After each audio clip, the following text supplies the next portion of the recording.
Hello everyone, good morning. সবাই কেমন আছো? আশা করি সবাই ভালো আছো। চলে এসেছি আবার একটা নিউ মিনি ব্লগে। তো দেখতে পাচ্ছ আজকে সকাল সকাল উঠে গিয়েছিলাম মর্নিং ওয়াকে। আর মর্নিং ওয়াক থেকে এসে কিন্তু একেবারে লোটে মাছের রেসিপি আজকে তোমাদের সাথে একটা ভাবলাম মিনি ব্লগে শেয়ার করি।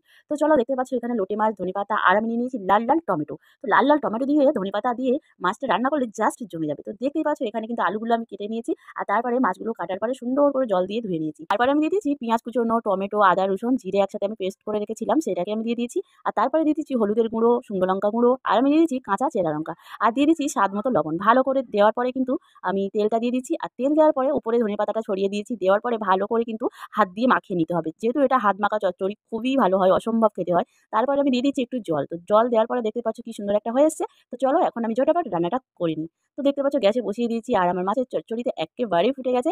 আর এটা খেতে কিন্তু অসম্ভব ভালো হয়। তোমরা এইভাবে কিন্তু ট্রাই করবে। তো দেখতে পাচ্ছ আমার এখন রান্না-বান্না কমপ্লিট। এখন আমি বসে গেছি খেতে। আর আজকে মেনুতে ছিল বেগুন ভাজা, মাছের ডিম দিয়ে, একটা বিনস দিয়ে, আলু দিয়ে